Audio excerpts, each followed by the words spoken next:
Hello, hello, hello, hello. Let me bring my microphone closer to me so y'all can hear me. Good morning, good afternoon, good evening. This is the Melanated Air Hour. Every Tuesday and Thursday, 2 o'clock p.m. Eastern, we come to you live and bring you and fill your airwaves with melanated news, business, life. We don't do this I don't do this by myself, I should say. I am Lene Javette. I am one of the co-hosts, but I do this today with Madam President at One Madam President. What's up, Madam President? How you doing? I'm excellent. Excellent. And I do this with the real Teddy Talks. Hey, Teddy, how are you? I'm excellent as well. Thank you. Excellent. I love that. And so this is Melanated Air. As you are coming in the room, please say hi. Say what's up. Give us a thumbs up. Give us a like. Let us know where you are chiming in from. Let us know if this is your first time. Have you been here before? Let us know if you've seen Insecure. That's what we're talking about today. We are talking about the ending of a 5-run season with Issa Rae on HBO. All right. But we're talking about Insecure and how that chapter of her life has ended, but how she has secured an 8-figure deal on the way out the door. In case you don't know what 8 figures is, 40 million. So she's a $40 million deal. Ball player style. Out the door after doing Insecure. Okay.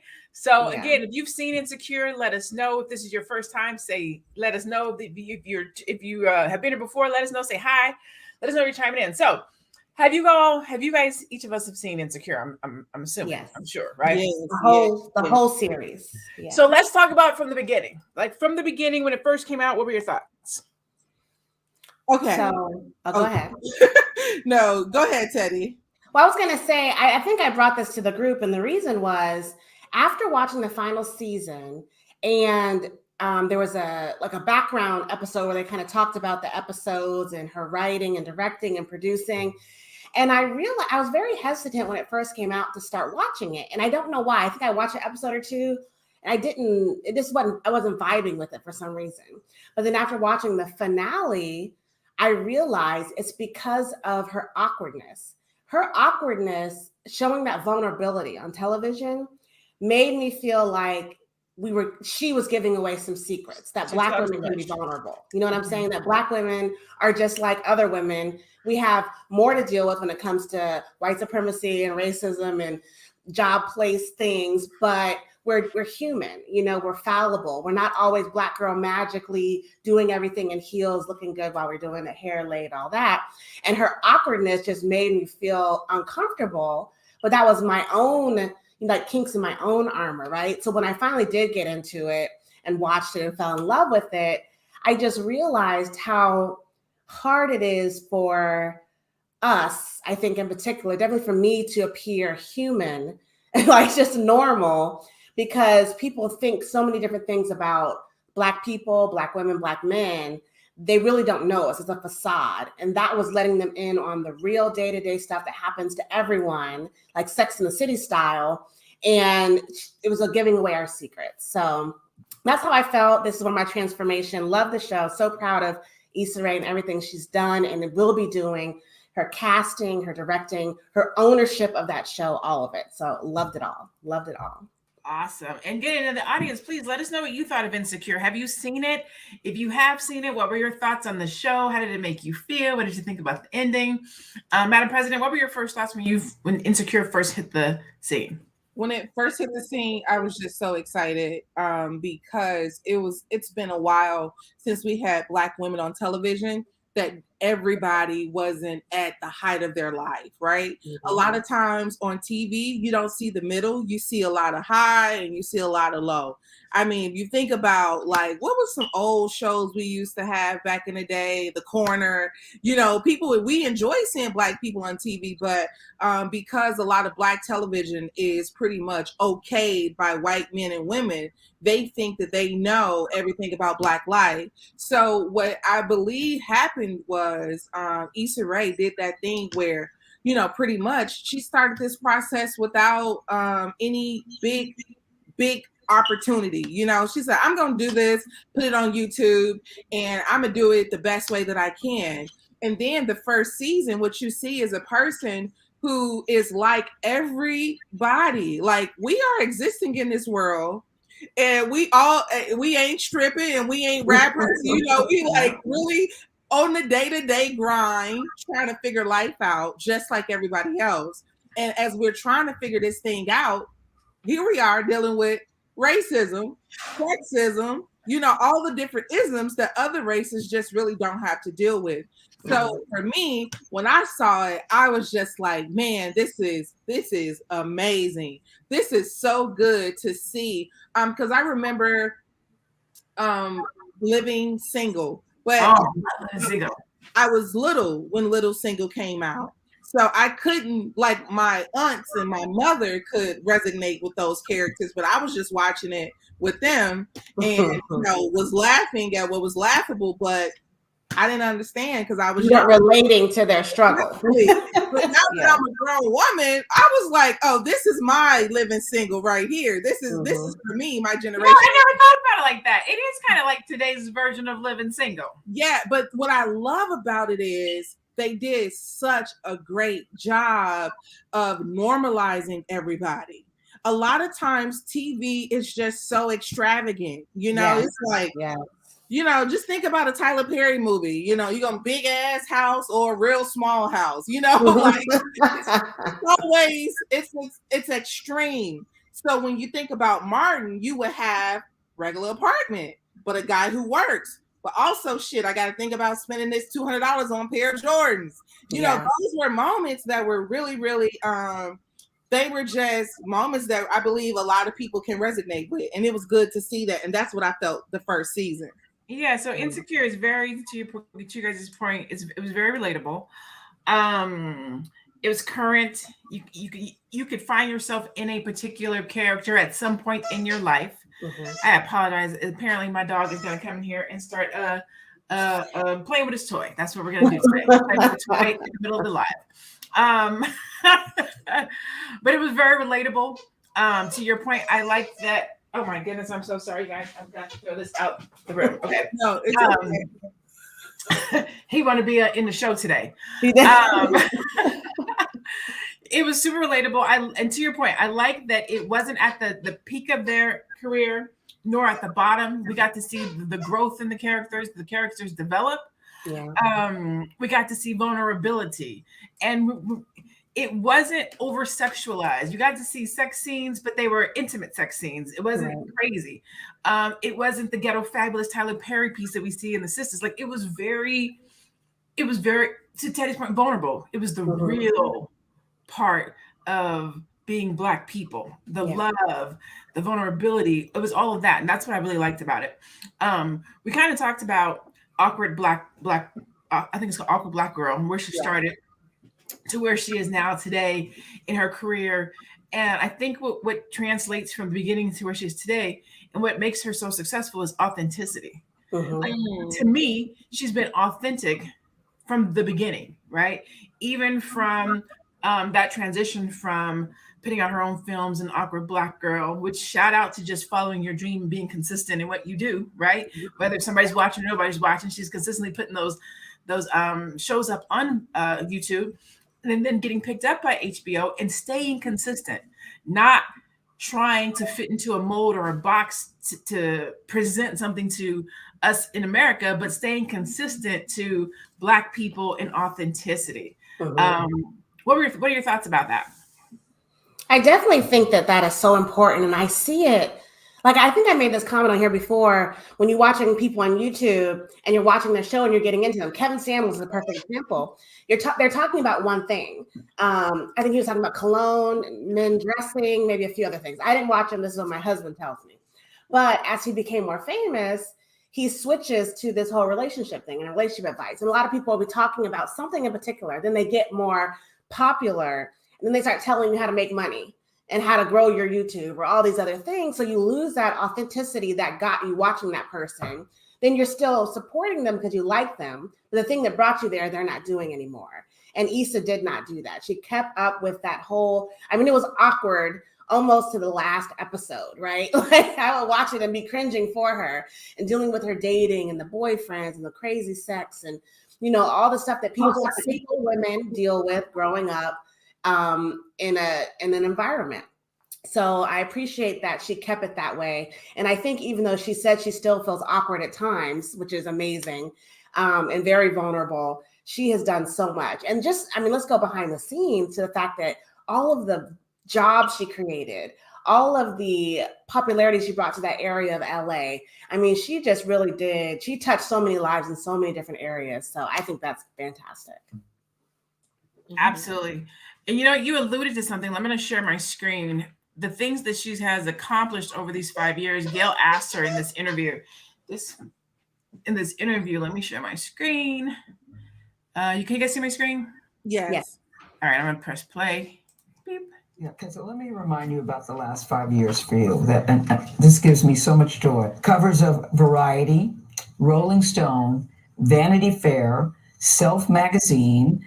You've also produced and starred in at least 3 movies. And oh, by the way, you got married too. I feel like I'm just getting started. It's nice to hear you run that down, but I still feel like a beginner in many ways. I have so much more to do.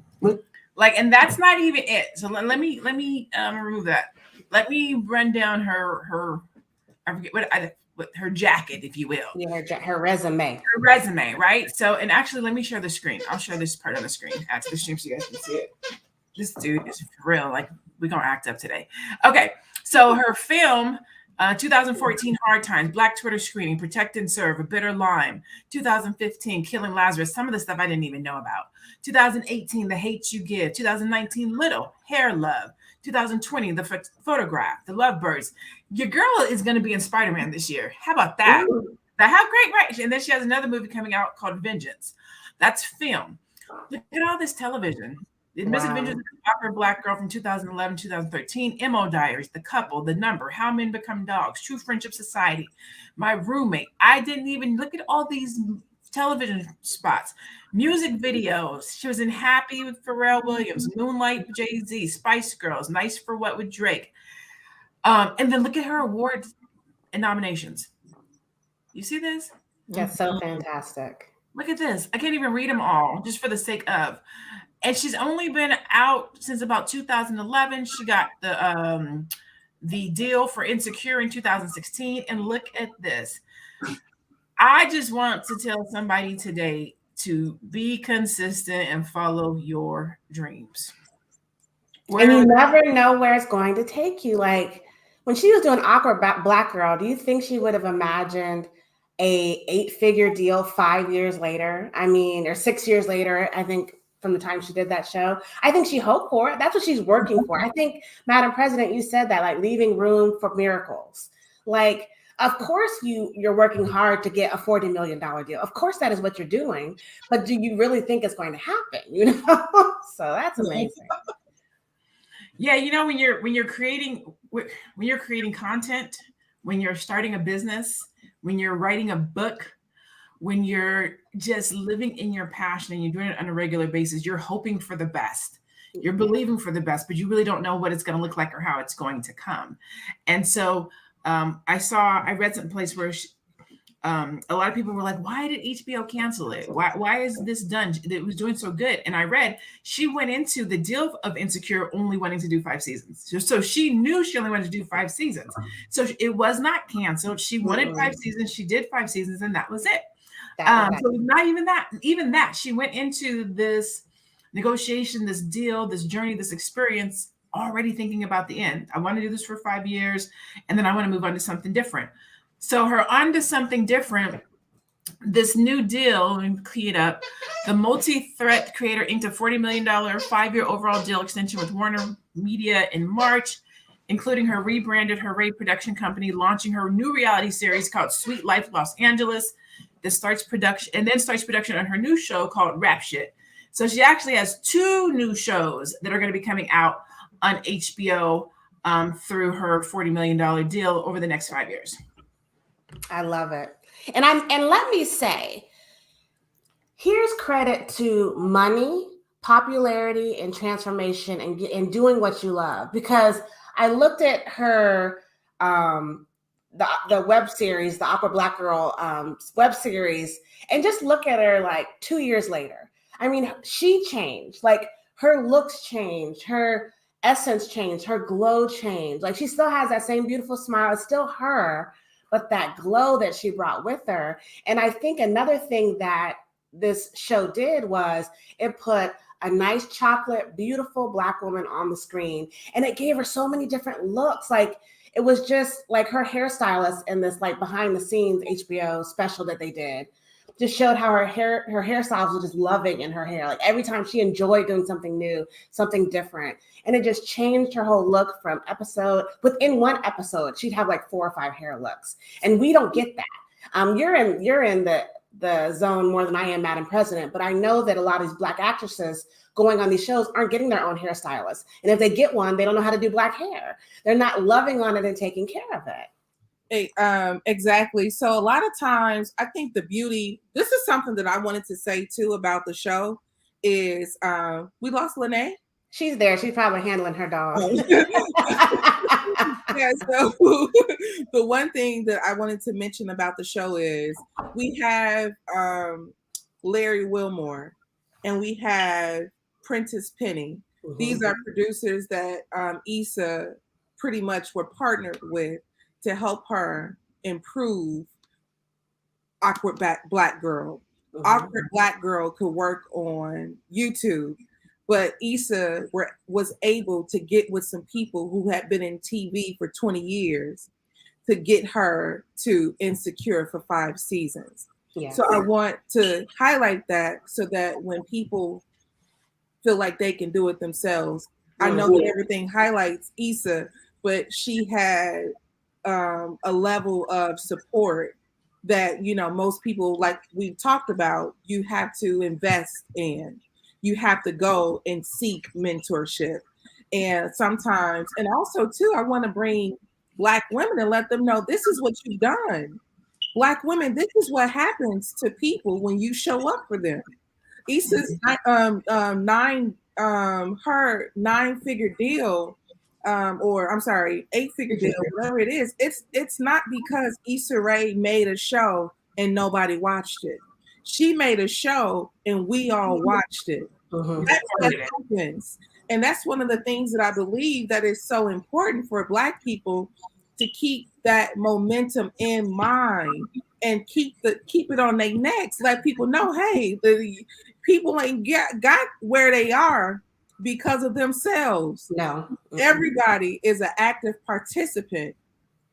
Now, I wanted to put that in there. And I also wanted to say that Hollywood is one of the hardest industries to navigate. And I think the power was Issa was able to stay true. I feel like what happens is the more you're bending on what you don't want, the more you're bending on what's not good for you, the more they can take it away, the more nobody can show up. People have noticed and seen when you're authentic. People, we know we have actors who are like, I ain't buying it, you know, and they have stories. So the beauty of what she did, I believe too, like you say, Teddy, is she did say, I want to wear my natural hair all season. It's my hair. I want to wear natural hairstyles. It's who I am. Having a long weave don't fit me. Mm-hmm. It may fit somebody else, but it don't fit me. And we were able to connect with that because Black hair has been growing over the last few years as a momentum of like women wearing their hair. The perm industry has been shot. People don't go and buy perms the way they used to 15 years ago. So I believe like just pretty much like you said, like having access to all these resources, her staying true to herself was so important for her to not just get this deal, but staying true, made the show a great success. And like understanding that too, it's like I gotta do what's comfortable, you know, what I really see. Because I wanted to mention this too really quickly, and that is Chris Rock was doing his Everybody Hates Chris. And as he was doing Everybody Hates Chris, he was negotiating the deal with the network. And the network was like, do you think your mother could be an Asian woman? And he said, my mama Black. My mama a Black woman. So a lot of times what networks do is their focus is trying to get everybody in the living room at one time. But what happens is, it becomes a little bit more powerful when you say, yeah, unfortunately, this ain't for everybody. This Right. is for everybody. This for my people right here. And I feel Mhm. like this is what it looks like when you don't have us going so high and going so low. A lot of us are right in the middle, and it's good to see that. Yeah. Yeah. I love You know, that. one of the things I said in the back end, for those of you that have not seen the full video, is that video, Issa Rae is being interviewed by Gayle King, and she's on Good Morning America, and she has a gold grill on the bottom. That grill. And I was like, come on now, stay authentic. She, people come to Good Morning America, they do a little something different. She kept her natural hair. She was in her outfit that she would wear. She had her grill in. I was like, all right, come through. So we've done enough talking about Issa Rae, right? So let's talk about Issa D now. Okay. Let's talk about the show. Let's talk about the show, okay? How'd y'all feel about the ending? How'd y'all feel it ended for all the characters? We'll start with Issa. How'd you feel about Issa's ending? I loved it. I love that they alluded to her finding happiness and going forward, right? I think she had a ring on, so I assume she was engaged or married. I don't know which, with Lawrence. So she ended up with her soulmate, which was the show basically proclaimed that her soulmate. And they had a blended family. He was raising his son from, an outside relationship. And she just looked happy. And I think that is what we all want. We want to be with someone we love in a situation that makes us happy. And not to mention her car, she upgraded her car. So that just inferred also that she kind of leveled up her job, leveled up her income. So without knowing the exact details, we know that she was doing better than she was before. And that is all that we ask for. Just do better than you was before. Okay. Did you feel it was a fairy tale ending? No. No. She has you got stepkids. That ain't always easy. Dealing with baby mamas. That ain't always easy. Having more responsibility, more money. That ain't always easy. You don't know what the commute's like. You don't know what the hours are. You don't know how much creative control she has over her project, the block. If the block was still blowing up like that, or had it morphed into something else. So no, I think she had a dope building. She walked into her office. She had office space. She did have her office, but as people start putting money, you start getting investors. Things might start changing. They might say, I like this, but can we change this? Can we just do this a little different? Can we? And you do it because you like your Lexus and you want to keep driving it, right? So you start bending. Madam President, how you feel about the ending? I love the ending. I loved it because you know what, Lene? I think about, just anything from a 5-year span. I think about how 5 years ago I lived in an apartment. Now I live in my house. 5 years ago, I drove a certain car. Now I drive a different one. There is a lot of things that change in time, right? And I feel like it highlighted that. And everybody ain't going down a downward spiral. In fact, one of my favorite quotes is, the best day of your life and the worst day of your life will both come to an end. Mm-hmm. Everything will come to an end. Like everything, just you will not stay in the darkest hour and you won't stay in the brightest. So that's what I love about, like just being honest and true. Like, yeah, you do get the job. Now, like Teddy said, the inside challenges of it, they don't, you don't get a chance to see, but and then the beauty of like, boom, leveling up. And also too, even what I loved about with her and Lawrence, how realistic is a person, willing, you know what? A lot of love ships just require choice. All we have to do is decide. The rest is history. Once we decide, everything becomes something that can be figured out. But I think the difficult part is nobody ever decides. It's like, I don't know, I don't really like her that much. I don't like him that much. But once you decide, I'm gonna be with this person. Watch out. Yeah, I think they're going to flow. I think they did a good job with each character, with fully having a start and an ending for each character.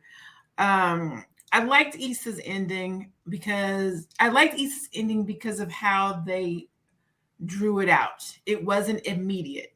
She called, he didn't answer. He called, she wasn't ready. Like they showed the struggle of the back and forth when you're dealing with somebody who knows what they want, or they're not sure what they want, or they do, but they don't know how to express it or go after it, or you're trying to put somebody like they did a good job of that back and forth. That really happens, that conflict that really happens with Black men and women as they're dating. And then to finally get to a place where everything was okay. Sometimes the love of your life has gone on and done their own things and had a baby.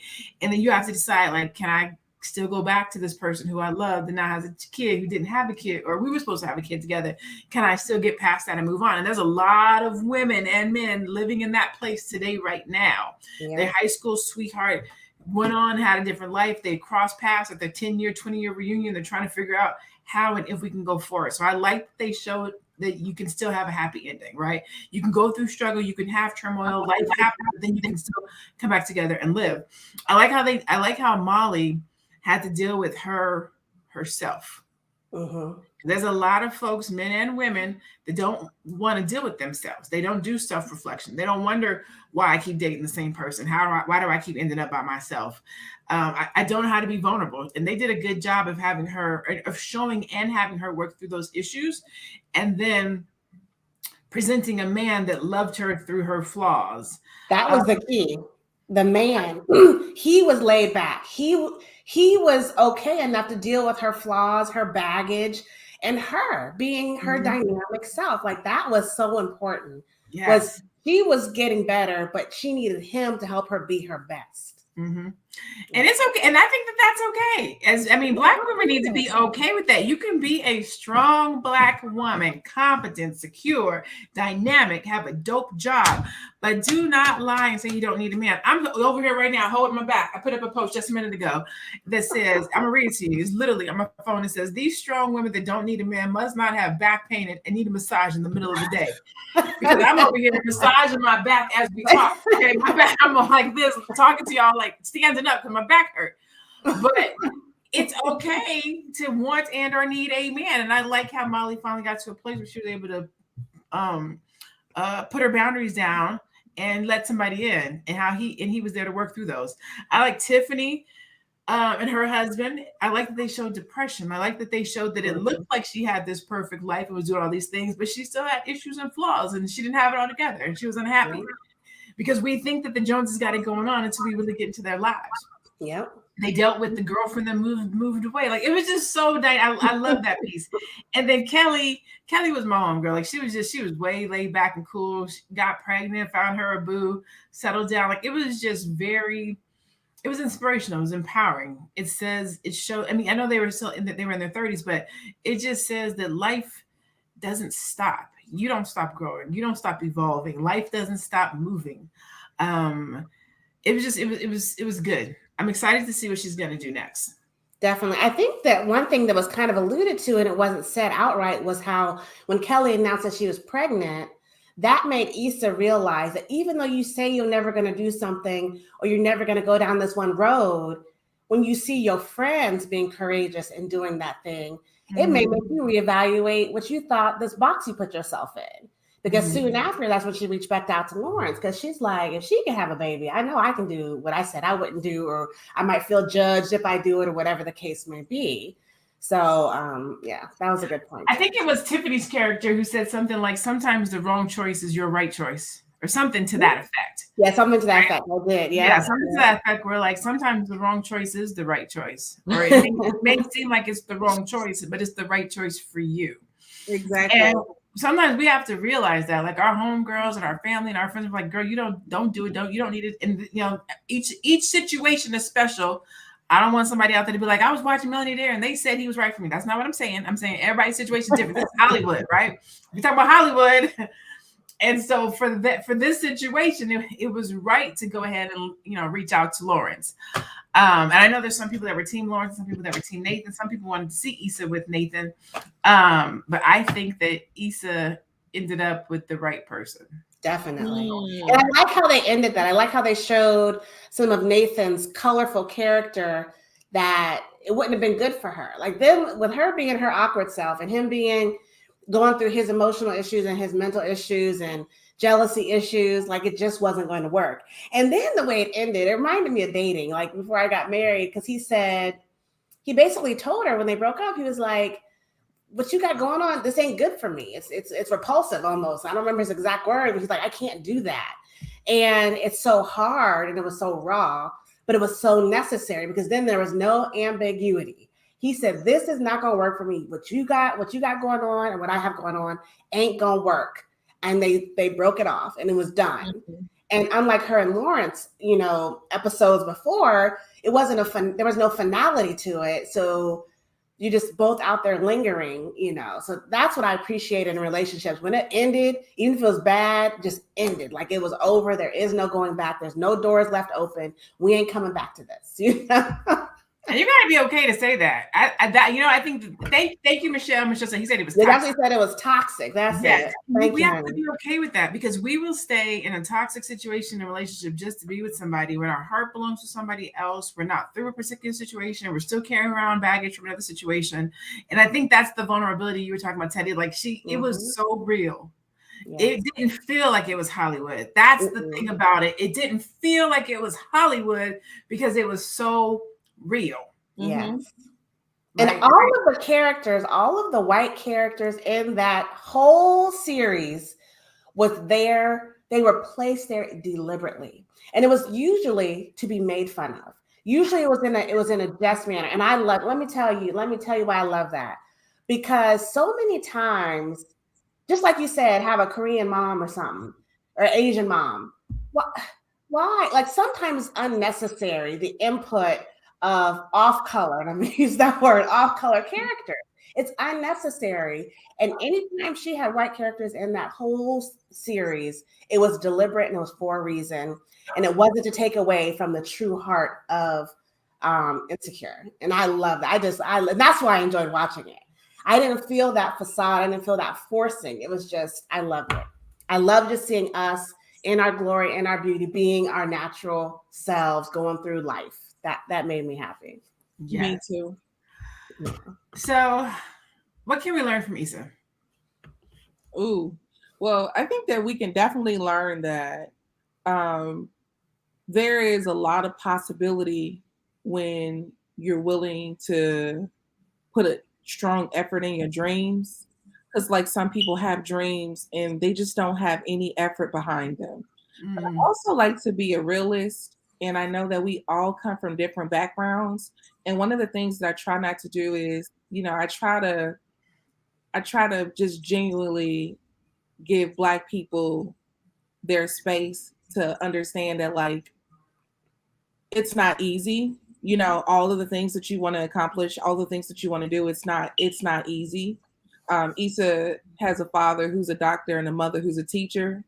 Her story would be different if she grew up in the inner city of Chicago, where some of the people that I went to high school with or middle school with, had mothers who were strung out on drugs and father who were in prison. Those are different storytellers. Mm-hmm. So I think that just being able to identify that you have a dream that is worth. My dogs are doing things. I'm so sorry. If you have a dream that is that's worth the effort, I don't know what age you get to where you just say, I've tried this long enough and I'm done. But I really feel like it's worth it. If it's there, then it's worth the effort. And that's what I recommend everybody should do. Definitely. What about you, Teddy? What did you learn from Issa? Issa D and Issa Rae. You know what? That's a good question, right? Mm-hmm. From Issa D and Keisha, who's not here today, I have learned to be intentional, outspoken about what I want, and to go after what I want. Because there was a lot of times that Issa D could have had the right situation with Lawrence, but didn't have the right words, didn't want to look foolish, didn't want to be the first person. You know what I'm saying? So there's a lot of times and things that happen like that where we are traditional, and I'm a little bit old school, where the man should make the first move and say hi, say those things, but we're not living in those days and times anymore, right? So I learned that, I would say that from Issa D. From Issa Rae, consistency. From Issa Rae, consistency. Whatever it is that you decide that you want to do, what your talent or skill is, do it. Do it because you love it. Do it with passion. Do it with perfection. And what will happen will happen. What's supposed to be is supposed to be. I think it says she did that Awkward Black Girl from 2011 to 2013. So that's 2 years of just busting out content, not knowing who's going to see it, not knowing where it's going to go, not knowing if you're going to get paid for it, not knowing if it's going to get picked up, not knowing if anybody's watching, just doing it because you know that that's what you're supposed to do. And then letting God work out what's supposed to happen next. God, the universe, Allah, whomever you think is out there in the universe, letting them do the rest. So consistency, clarity in your purpose, follow through, faith is what I got from Issa Rae. Love that. From Issa D, I learned, and this is who I am at heart, is never give up on love. I am a person that's just in love with love. I grew up listening to my mom and dad's music about love. Like all we sung about was love. A little bit of mistress and all that stuff, but it was always about love. And even though, and she wasn't afraid to call, she wasn't afraid to put herself out there in life and in love. So I learned that from her. And then Issa Rae, don't be afraid to lead. I think that was one thing that I saw just from that behind the scenes episode was. You said lead or leave? Lead, L-E-A-D, to lead. Because when she was given the opportunity with HBO, it was over another year before they came out when they started filming the pilot. And that was because she didn't know how it was going to develop. And she was used to being in the Awkward Black Girl and just doing it. You're on YouTube, you just record a video, edit it, you do it. But they wanted it to be right. And she wasn't afraid to take advice from others and have people in the room that could give them the experience that she didn't have. But also when she got the idea, then she took charge. She found the producer. She found the showrunner. She found the director. She gave people opportunities, but there was never any question of who was leading that whole train. And it was her. So even in her awkwardness, she knew what she wanted. She knew how she wanted to bring it to the scene. She knew she needed help from the outside. But as the leader, she still took consult from people around her to bring out this beautiful show that we got. So even in the midst of her awkwardness and her insecurity, she was a leader. And that's what we do too.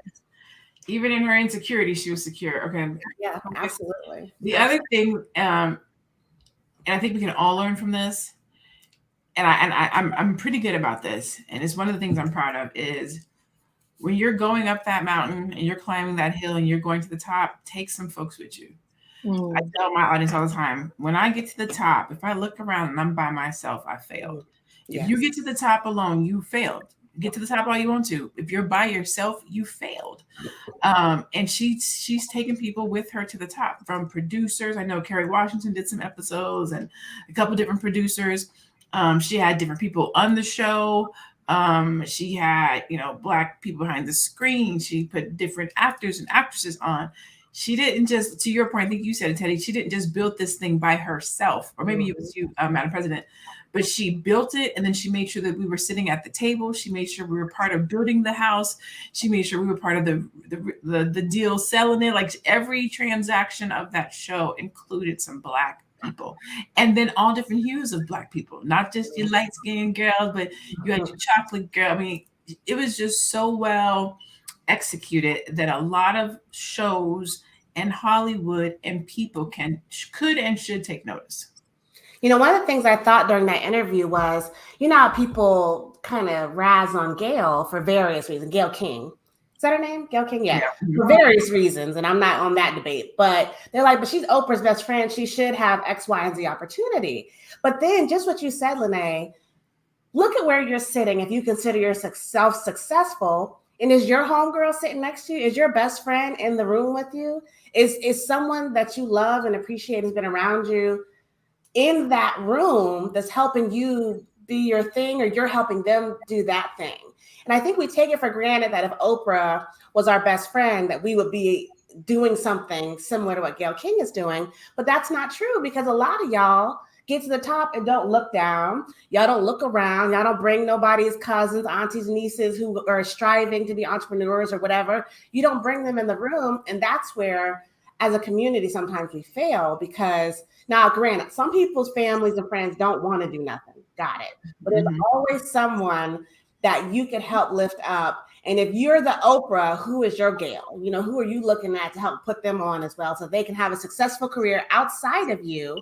But you did that thing. You gave them that one leg up that they need to be successful. Everybody need a squad or a tribe or an inner circle or something. You know what I'm saying? The people that you know can go with you. I'm like, when I get to where we need to be, I want us all to be able to throw our black card down and be like, who got it? And everybody throw their black card down and do eeny, meeny, miny, mo and pick. Right. You know what I'm saying? I like that. I said, true. Some black people enjoy being the only one in the room. Yeah, Absolutely. I don't like being the only one in the room. There's a lot of rooms that I go into and I am like the only black person in the room, black man or black woman. And I look around and I'm always like, there needs to be more of us at these tables. There needs to be more of us in these rooms. I'm glad that I'm there because I always go in, take the knowledge and information, and I come back and I disperse it to us, you know what I'm saying, so that we get it. But I want other people outside of our community to get used to seeing us sitting at these tables. And Absolutely. I want it to be normalized because what happens is because they don't see us at the table and because we're not at the table, they don't even think to invite us to the table because they're not used to it. So we have to normalize us sitting in these rooms, sitting at these tables, having these conversations, showing up so that we start to get invited. And I know a lot of times people say, we don't got to be invited and we got to build our own tables. And a lot of that stuff is true. There are opportunities and ways to do that. And we should be building our tables. But at the same time, a lot of the choices and decisions that are being made at these tables. And so while we should have our own, we still need to influence the mainstream as well, because that's what's being broadcast and shown and exhibited, and behaviors are being modified after and shown. So while we do need to have our own, and that is important, we still need to make sure the mainstream doesn't forget about us and not know who we are and not represent us. Absolutely. And the last thing I want to touch on before we wrap up was Tamika Scott back earlier at the beginning said, I love the connection of the friends. They are brutally honest. And that was one part. And I think we've alluded to it, but I don't know if we outright said it, but the friendships were so important to the series. And as I've aged, and because I'm military and I move around so much, like my friend circle has gotten shrunk, almost disappears. And then one or two will pop up. But through the whole process, I'm always looking for that girlfriend connection, that person that you can connect with and you guys can make each other better. So watching that and watching them evolve, grow and shrink together, I really love seeing that. I like that group of 4 friends. Like, I think that's very Hollywood, but it just gives that dynamic it gives you a little bit of everybody in different faces. So I appreciated that from this episode as well. Deja McGee says, currently finding it challenging to meet like-minded people. That is why I branched out of my comfort zone. How would you guys give somebody advice to meet like-minded people? Well, of course, we said, the All Black National Convention. You definitely meet some like-minded people there, but I know you don't want to do that once a year. I mean, of course, connecting through social platforms, but the meetup, things like that really helps you connect with people that pretty much share your common interests. And don't be afraid to, when you see that sister girl or whoever that there's something that stands out in them and you're out in public or at the grocery store or at the mall or whatever, say something to them. 'Cause you can tell people's glow or their aura. Introduce yourself. You just never know where that's going to go, because if both of y'all are kind of awkward or introverts or whatever, then you can walk right past them. And if you don't say anything, then you won't meet them. So put yourself in those spaces. And then when you meet someone that you think you may vibe with, friendship wise, say something, see where it goes. Yeah. Show up to places. Yeah. I know we say invest in your knowledge and invest in your business and invest in your career, but invest in your relationships too, right? Mm-hmm. So go to events where you feel like there are people who are like-minded or that are on the same path as you. I cannot talk about Meetup enough. Meetup changed my whole life. Meetup.com, you can find people who are like-minded. They have Black events, sister girl events, movie events, new to the city events, and they're all Black if that's what you're into. Facebook groups. the whole thing about finding like-minded people is just being intentional. If you are sitting at your house, sitting in front of your TV saying, God, I wish I could find some people that are like-minded, it is not going to happen. You have to be intentional. And I'm telling you this from experience. I've had the same friend since I was like 15 years old. So I'm 45 now. So like 30 years roughly. This is our 30-year anniversary this year. So we've been friends for like 30 years. And no disrespect to my girlfriends or anything like that, but they've known me since I was 16. So we, they know where all the bones are buried, all the dirt, all the secrets. We've gone through everything together. They know who I used to be, how I am today. And sometimes that can bog you down, because when we hang out, they want to just talk about the old days, but I don't live in the old days. I'm not that person anymore. So I needed to get some new friends that kind of can relate to who I am today. And so I went on a meetup and I found this group called East Valley Women of Color, and it was just professional Black women. And I started hanging out with them, and then we started talking about business and stuff. And I started my business, and then I was like, oh, I need to get some girlfriends to do business. And then I joined this other group for Black women. They were entrepreneurs, and so I started hanging out with them, started learning how to do sales, and I started learning how to do pitches. And so you just have to be very intentional about what you want to do, who you want to meet, find out where they are, and invite yourself into those circles. And you will be able to surround yourself with like-minded women or men or people, whatever the case might be. Yeah. Any questions before we let you guys go today? Anything that we can answer for you? Any insight that you want? Thank you, ladies. Needed this. I want to be on the panel discussion one day. One day, you know what? I've been asked that. Are we going to invite people on? We actually are having our business meeting in the next week or two, and we will definitely be discussing guests and inviting people on and things of that nature. We do appreciate that you guys come and show up every week, and we want to get some feedback and some dialogue from you and with you. So that is something that can be happening. Excellent. Okay, let's see. I see, or Elsie, I'm not sure, says great dialogue. Thank you so much, Miss Watkins, for coming in. All right. Any final thoughts before we go? I love seeing Black people shining, and I think Issa is shining bright like a diamond. I'm really looking forward to what she's going to do next, and I'm going to let her still grow. Like, that's one thing we got to do. We got to let this girl, this young woman, still evolve into whatever she's becoming, and be supportive. Even if it's a project you don't like or a movie you don't like, she gave us Insecure, and I hope all of y'all on here loved it. So let's support her regardless and keep her honest though at the same time. So exactly. Yeah. I just say that I'm a Issa Rae, Issa D, Insecure fan. I love to see Black women on TV. Also, too, film is still a very white dominated industry. So I encourage Black people to just learn about TV and film, not just the creative side of it, but the technical side of it. There are a lot of professions behind the scenes, cameramen, grips, electric riggers. Those people make $2,500 a week and beyond. So the industry is exciting on scene and off scene. And Hollywood used to be white, but there's a new Hollywood that's Black. So y'all tap into it. And of course, I believe, follow your dreams. If you wake up and it's still in you, then it's still possible. I believe, and correct me if I'm wrong, ladies, Issa was the one who coined the phrase. I think she was walking into a award show. I can't remember which one, but I believe it was her walking into an award show, and she was talking about something. Who are you here to see, or who are you rooting for? And she's like, I'm rooting for everybody Black. She did. Right?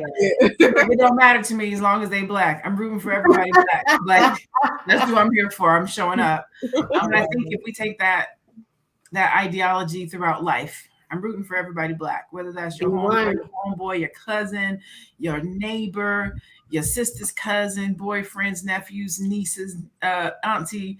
Like, as long as we root for everybody Black, we can all win. We can all eat. We can all be successful. We can break generational curses. We will speak on the streets. We will say hi. We can walk in love. Like, if we root for everybody Black, and it doesn't have to be your family. It could be somebody you don't know. It could be somebody at your job that you see is struggling, that you help. It could be somebody that you put onto a job. Like, we just have to root for everybody Black, and we can win. We should be our brother's keeper. We should be our sister's keeper. If you have some shit and this goodness going on, bring some other people on to it. All right. We don't have to hold everything so tight to ourselves. We should be sharing. We should be leaning in and communicating and talking and putting somebody else on that looks like us. And I think Issa did a really good job of doing that, showing us what it looks like. I wish her nothing but more success, right? Greater success. And that we continue to see her put more Black people on and introduce us to more people through the music that will be creating, through her record label, through her 2 new shows, and further on. I think she's like, what, early 30s maybe? So she has a lot of work left to do. Mm-hmm. Yeah.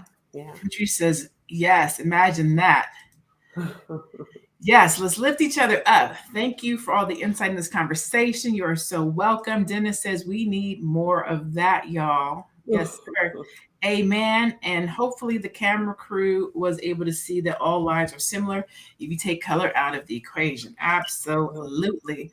Well, we are at the end of our show today. We definitely thank you for tuning in and having this conversation with us on today. We got to big up Issa Rae, Issa D, say goodbye to Insecure, and just kind of talk about what it looks like when we show up for Black film and television, when they represent us right. But also learn what we can do to make sure that we fulfill our own dreams and live our life and our business out tangibly in real life. Because you too can be Issa in your business, in your industry, in your life, in your career. Absolutely. Okay. All right. Please make sure you go and support each one of the co-hosts that are on today. You can find me on social media at I am Lene Javette. You can find Madam President at the #1 Madam President with a Z. Go check out and follow Teddy at The Real Teddy Talks. We are here every Tuesday and Thursday at 2:00 p.m. Eastern live. If you want to catch us live, you can always go back and watch the replay. We do have our own YouTube channel at Melanated Air. You can check us out there. But as always, continue to be blessed, stay Black, and be one. We'll see you guys. Love y'all. Bye-bye.